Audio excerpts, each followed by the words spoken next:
Hey everybody, I'm John. And I'm Claire. And today we're going over an article called Turkey Earthquake. I think you can tell by this article that it's going to be about the terrible tragedy of the earthquake in Turkey and Syria and the aftermath of it, and some interesting stories during it as well. But before we get into the details of that tragedy, let's go ahead and talk a little bit about, amongst ourselves, about the article. Have you ever experienced an earthquake before? I think they're going to say yes, because I was in Korea. Oh gosh, now I'm trying to think when it was. There was an earthquake, fairly significant one, but it was down south in Busan, but we could feel it here in Seoul. Really? I felt it because I happened to be typing up my book discussion materials at the time, and my husband at the time was out of the house, so it was dead quiet. And suddenly I heard this, the things on the shelves were rattling. I was like, oh, it's a very gentle earthquake. Were you excited? Yes. To feel your first earthquake? Yeah, because it was just a little bit. Yeah, exactly. You're like, oh, that's an earthquake. Yeah. Oh, there's a chance that I felt the same one, because I think there was a big one in Busan after I came here.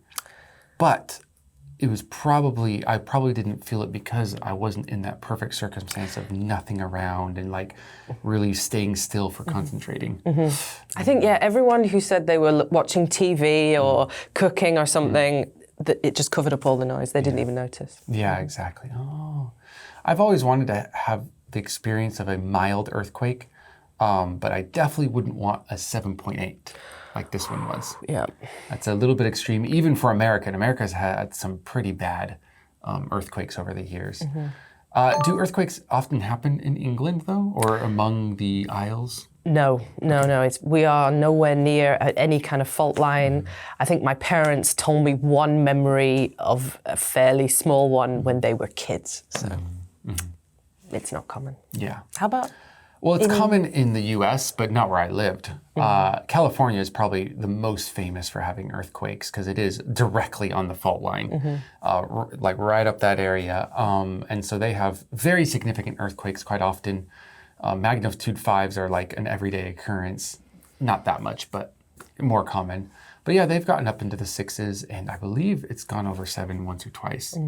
So yeah, the architecture in California, the design, the way they build the buildings is definitely more resistant to earthquakes than other parts of America and the world too. Which is why I think Turkey and Syria had such a difficult time, is because their buildings might have not been ready for such a strong earthquake. Yeah, I think it was about 50-50, wasn't it? Some of them had the structural flexibility, but at least half of them didn't. Yeah.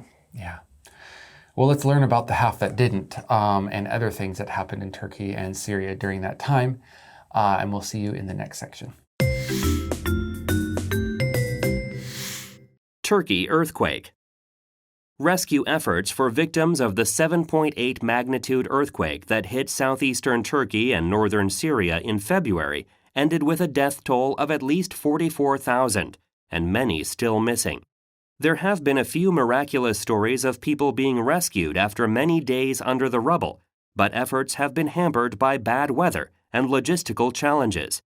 The UN is asking for $1.4 billion from member nations to support the difficult recovery process.